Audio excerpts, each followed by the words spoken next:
Good morning বন্ধুরা, কেমন আছো তোমরা সবাই? আশা করি সবাই ভালো আছো। আমরা মোটামুটি ভালো আছি। তোমাদের সুপর্ণ ফ্যামিলির লগে অনেক অনেক স্বাগত আর ভালোবাসা। সকাল থেকে আকাশটা পুরো মেঘে ভরা। আর দেখো এখন সূত্রে আমি টিফিন করছি, আলু ভাজা।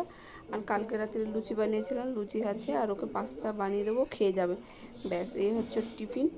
আর সকাল তারপরে আমি টিফিন করে ঘরে ঝাড়ু দিয়ে পুছে পুজো টুজো দিয়ে দিয়েছি। যে বিশ্বকর্মা পুজোর আমার ঈশানের গাড়িতেও একটা মালা পরিয়েছি, শ্রুতির গাড়ি সাইকেলে পরিয়েছি, তোমার দাদাভাইয়ের গাড়িতে পরিয়েছি। শ্রুতির গাড়ির একটা আছে স্মৃতি, যে একদিন ওর বাবারটায় পড়াচ্ছি বিশ্বকর্মা পুজোয়। তা শ্রুতি বলছে কি যে, মা তুমি বাবার গাড়িতে মালা দিয়েছো কিন্তু আমার সাইকেলে দাওনি। আমি এমনি পুজো করে দিয়েছিলাম, কিন্তু মালা দিইনি ওর জন্য। এখন আমি প্রত্যেকবার শ্রুতিরটাও দেখো কীভাবে বৃষ্টি হচ্ছে, খুব পরিমাণে বৃষ্টি হচ্ছে বাইরে। আমরা টিভি দেখছি ঘরের ভিতরে, জান্নাতে দেখতে পারো কিনা বোঝা যাচ্ছে, অল্প অল্প বৃষ্টি হচ্ছে। আর এখন ভাত বসিয়েছি, ডাল হয়ে গেছে, খুশি ভাজা হয়ে গেছে, মানে ঝিঙে ভাজা হয়ে গেছে। কী বা কী গালে খা, ওটা চাল দিয়ে চাবাচ্ছে। আমি চাল দিতে গেছিলাম। চলো দেখতে থাকো আর আমি কী কী রান্না করলাম। দেখো যে ঝিঙে ভাজা, এই যে ভাত বসিয়েছি, আর এই যে ডালও হয়ে গেছে। এখন ঈশানকে খাবো ভাতটা হয়ে গেলে।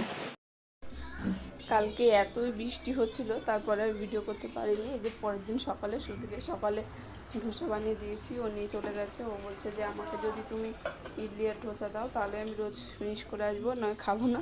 তারপর আজকে আবার ওকে ধোসা বানিয়ে দিলাম।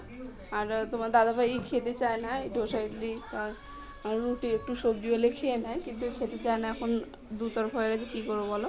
আর দেখো সকালে সবার খাওয়া হয়ে গেছে, মাকেও দিয়েছি, মা খাচ্ছে, আর আমি যে বসে পড়েছি খেতে। একটু পাতলা পাতলা তো, ওর জন্য দুটো নিয়ে নিয়েছি। আর আজকে মশলাটা একটু গরম মশলা বেটে দিয়েছি, ভালোই লাগছে খেতে।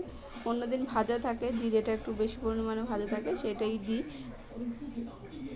এখন দুপুরে রান্নাবান্না বসিয়ে দিয়েছি, বসিয়ে দিয়েছি, মাছ ভাজি আর কুমড়ো শাকের তরকারি, অল্প কুমড়ো শাক আছে, ওটা রান্না করব। আর ঝিঙে দিয়ে তেলাপিয়া মাছ দিয়ে রান্না করবো। আর তাহলে তোমার দেখাই কী রান্না। দুদিন ধরে যে জামা কাপড় ধুয়েছি শুকায়নি, ওর জন্য আর আজকে জামা কাপড় কিছু ধুইনি, একদম ডাইরেক্ট রান্না করছি। দেখো এখানে ঝিঙের তরকারি করছি, আর ঝিঙের তরকারি আর কুমড়ো শাক রান্না করব। কুমড়ো শাকটা হয়ে গেছে, তখন আমি দেখাতে পারিনি, ঈশান একটু মোবাইল দেখছিল ওর জন্য। আর ওকে একটু মোবাইল না দিলে না কাটাকুটা করতে দেয় না, ভয় লাগে যে বটির সামনে যদি এসে যায়, ওর জন্য। আর এখন দেখো প্রথম না, কালকে রাত্রে আমি হাঁড়িতে ভাত রান্না করেছি, আজকেও হাঁড়িতে ভাত রান্না করেছি। আমি প্রথম থেকেই কুকারে রান্না করি, তোমার দাদাভাই রান্না করতো সেভাবে কুকারে রান্না করি, ওইভাবে কুকারে আমার অভ্যাস হয়ে গেছে।